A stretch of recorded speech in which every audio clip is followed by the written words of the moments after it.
Hello, it's the comic book guy, and welcome back to The Walking Dead, issue number 34. In the last issue number 33, that was just torture, mate. We were just brutally fucking up the governor.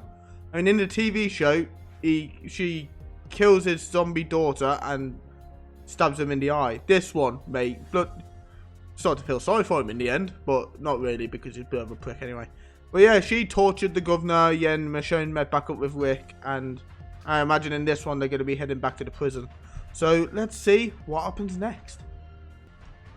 Come on, Michonne, wait. You left us at the fence when we were leaving town.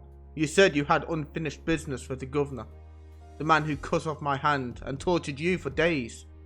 You left to confront him. And how did it go? I assume you got out okay. Did you find him? Is he dead? I don't know. He might be. I'm just not sure. Now come on. I don't want to spend another night outside in the open. We need to get moving. I'm with her. We need to get home. If we can. Keep up. Woman's been walking all night. And she's still going. She's a machine. Must be. Does she ever stop? Glenn? Something's not right here. Keep an eye on her, okay? Yeah, I see it too. Will do. You going to be okay? Me? I'll be fine. I'll be fine. Dr. Stevens was there. He was just... It's like 1 minute he's right there with me and the next he's gone. That's not a feeling I'm unfamiliar with, but it is a feeling I don't think I'll ever get used to. It's unsettling. Unsettlingly hard to shake the feeling of helplessness. Yeah. So, Martinez, right? You always a soldier? You National Guard, something like that? I was a gym teacher. Gym teacher? Cool. Haven't met one of those yet. Cool. Right. Remember when this first started? I know you do. It wasn't even a year ago. Feels like it's been decades. Well, it's only been, what, 7 months? I haven't been keeping track. When it first started, they had the safe havens, remember? Hospitals, churches, schools. They told everyone to go there, so it would be easier to protect everyone. This was before they abandoned that and told us to get to the major city. Back then, they had cops, firemen helping out, standing guard, fighting off any groups of biters that came along. But you guys had to at least hear about this if you weren't in one of the safe zones. You weren't so safe. Yeah, my dorm room was turned into one. I barely got out of there alive. So you know. It all went to shit really fast. People came to the place from miles around. All my students came with their parents. The place was packed. Everyone's scared. I told my boys stories to calm them down. We played basketball to keep our minds off what was going on. Then the biters overtook. The cops tore into the place. It was ugly. So, gym teacher turned out to be not so cool in the end. Was a time in the beginning I thought I was best suited for what was happening out there, out of anyone. I thought I'd handle it the best. It was early on when I thought this whole thing was going to be temporary. Can't believe I ever thought that now. I never married, I never had kids, didn't speak to my parents anymore. I was all alone. Only person I thought I'd have to look after was myself. I saw people losing their minds over watching their loved ones die. Not me, I thought. I don't sleep well. I don't sleep well. Last night, you guys didn't sleep well because a crashed helicopter doesn't make for comfortable bedding. But it didn't matter to me. I can't close my eyes without seeing those kids crying out for their moms, for me, as their guts spilled out on the floor, knowing I couldn't do anything but run. Stay alert. Don't forget where we are. We could be surrounded in seconds in these woods. Anything can happen. Ah! God. Shit. Ah! No, not today. Off me.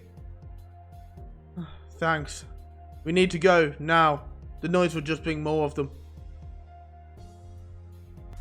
Ah! Ah! Whoa, shit! Oh! Ah! Oh, Jesus, oh, Jesus. Ah! Glenn, catch! I can't get a clear shot. I don't want to shoot Glenn. I can't do it. Up. Crap. I can. Wait. What? You can still kill that one. I only knocked him over. This isn't getting any easier. Oh, Jesus. There's too many of them. Run. Go, go, go. To the car. Get to the car. Glenn, get this thing started while we push it out of the mud. Go. We've got it in neutral. If you can just get it moving, we should be able to rock it out of the mud. Got it.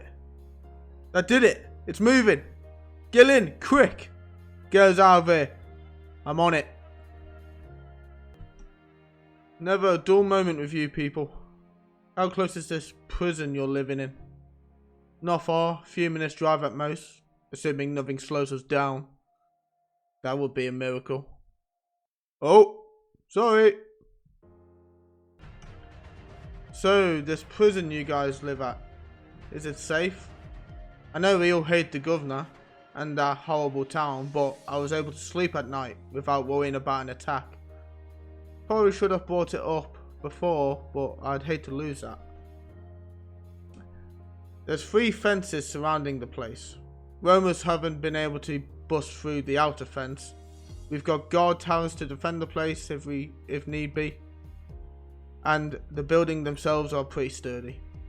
If you're really worried, you could lock yourself in a cell every night. You'll be safe. Romans? That's the name we came up with for them. Roamers and lurkers. 2 names actually. We noticed some of them come after you pretty hard. Some of them only go after you if you come to them. Some will roam after you, others just wait lurking. 2 types? That's a little silly. They all bite. Biters makes a ton more sense. Just saying. Gil's got a point. Wasn't me who came up with it. Almost there. You can kind of see it in front of us. Here, that's it. It's not much to look at, but... Stop the car! Rick, it's... Oh, Jesus, it can't... Oh, no. Well, what the fuck happened there, then?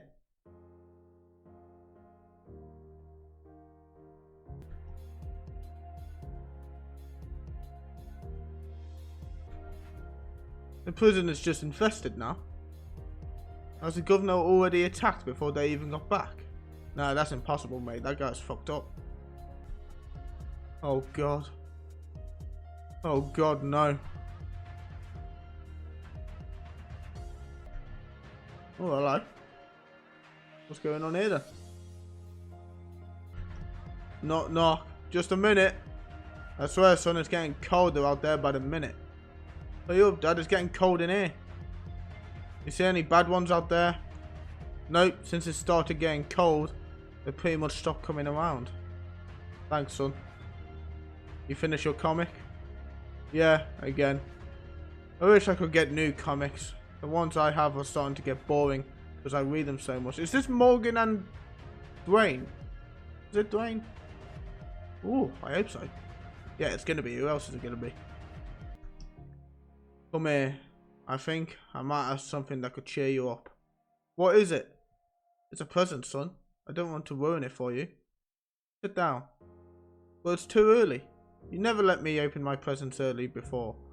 You said it would ruin Christmas. Nonsense. You've heard me before. I don't even know if the calendar is accurate anymore. It could be 2 days past Christmas for all we know. So you better open it. Okay, if you say so. It's heavy. I think you'll like it, at least a little bit. I spotted it when I was out getting supplies last. Oh man, a Game Boy! You got me games and batteries too. I can actually play with this. Just keep in mind, son, when those batteries run out, this thing isn't going to work. You need to try and conserve battery power whenever you can. Batteries aren't exactly easy to come by these days. I know, Dad. I won't leave it on while I'm not playing it. Or anything. I promise. Thanks, Dad. I love you. I love you too, son. I better put another log on the fire before it goes out. This will do. So, you think it's about time for us to stop worrying about paying for all the stuff we've taken? I mean, it's been almost 5 months since this all started. Television's still not broadcasting. God, no radio signals. We haven't seen anyone living come through here since that fella who gave us a police car. He sure was helpful with the guns and all too. Still, we haven't seen any officials, no military people, nothing. I gotta say though, son, I hate having to steal all this stuff. Even though half the places in town were looted before they evacuated everyone, it still just doesn't feel right.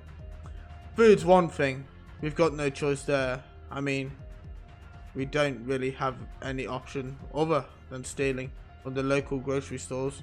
Same as setting up here instead of staying in our place. Our house was way too big. There was no way we could have secured it. Too many doors, way too many windows. And being there, I wouldn't have been able to stop thinking about your mother and what happened to her. All the things I've done since the world went to shit, and stealing stuff still gets to me. I guess that's just who I am. I always used to worry about the little stuff, I guess. I just always figured everyone else was worried enough about the big stuff that I'd focus my efforts elsewhere. Still, every time I'm in there digging for food, looking for a new tie for you, or something else, I pray for a policeman to come along and arrest me. Then at least I'd know we weren't the only. I'm sorry, son. I know that's a horrible thought. I don't mean to worry you. Huh? Merry Christmas, Duane. The end. Well, that was a good issue, and I like that little story at the end where it shows you how Morgan and Duane's getting on. Honestly, I thought it was going to show us Duane dying because he dies in the TV show. I don't know if he does in the comic. Not a clue, but he does in the TV show, off screen, of course. But yeah, the prison's gone to shit, and I'm guessing probably the next issue it's going to show us Laurie and Cole's perspective on how that happened, because Jesus bloody Christ, they don't get a break. But I don't think it was the governor, because he's in no shape to do fuck all at the moment. He's just had his arm chopped off, his dick mutilated, and his eyeball gouged out, so he's going to be out of commission for a while. But yeah, I hope you enjoyed this issue. If you did, please like, subscribe, and I'll see you in the next one. Bye.